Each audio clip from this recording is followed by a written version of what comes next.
My name is Firas, and today I will be your host for this show, where we will be talking about a new and exciting field in biology, EVO-DEVO.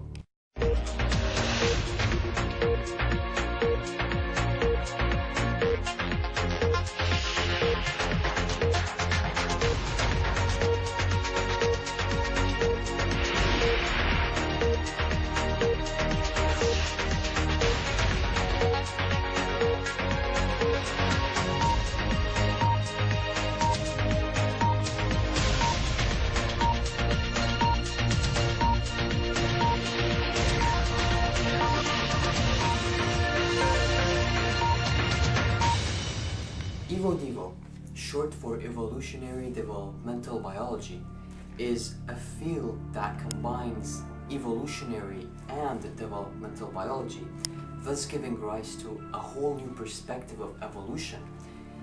The following is a video of Christopher Mims, editor at Scientific American, explaining the concept. Take a look. Because EVO-DEVO is really just about how genes work. The sort of old view of how genes work is that a gene is a blueprint for making a particular part of an animal. So if there's a million different kinds of animals out there, then there should be a million different kinds of blueprints, but it's not really the case. It turns out that even in two species that look completely different, like a mouse and a housefly, they both have the same gene that says make an eye. So how come the results are so different? The basic idea is simple. Genes aren't blueprints, they're switches. Individually, they don't do much. But if you have a master switch that can turn on other switches in groups, then you can do something useful. By plugging different combinations of stuff into the same master switch, you can get different useful results that fit different needs.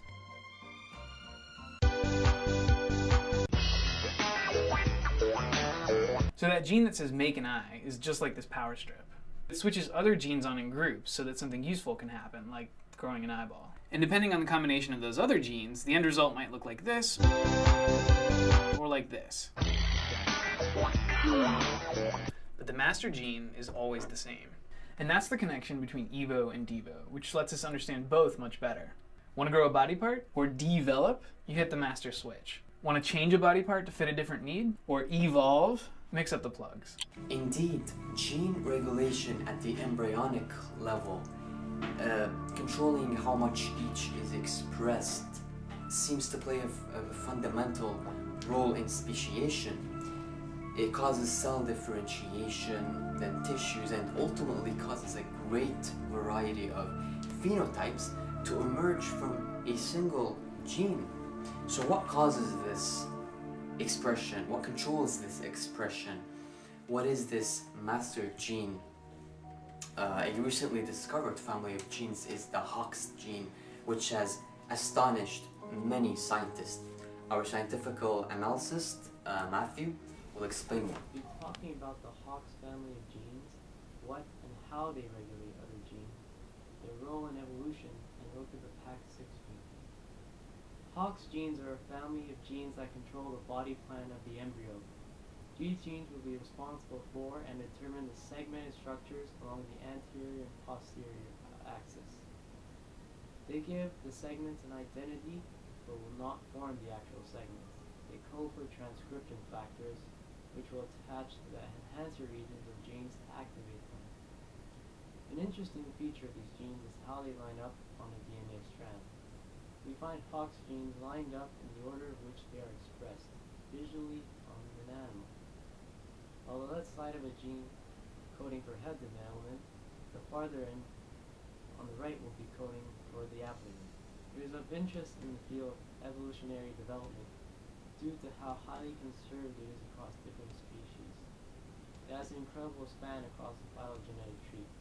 It is another good argument for common ancestry across species. They are general purpose genes in the sense that they are similar in many organisms. It doesn't matter if the mouse's head or fly's head is being built. The same gene directs the process. Small changes in such powerful regulatory genes or changes in the gene turned on by them could represent major source of evolutionary change. PAX6 is a gene specifically for eye development in many species. It is the most researched of the PAX gene family. It is a transcription factor, as expected, as a crucial gene for eye development. Fruit flies without this gene will not develop eyes. Fruit flies in a study, the more copies of the gene inserted into them will develop multiple eyes beyond this tube, all across their body.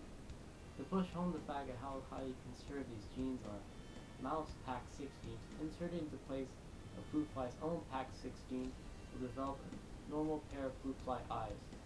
Again, while these genes are very similar between many species, the genes PAX6 turns on are not, which is why we see such a difference in compositions of a mouse's eye between a fruit fly's eye. It is truly an intriguing family of genes, but what's even more exciting is that there are other gene expression regulators that aren't even genes, such as the switches embedded in the junk DNA. This all shows us just how fascinating the world of biology really is. I hope you have learned something today, and until next time.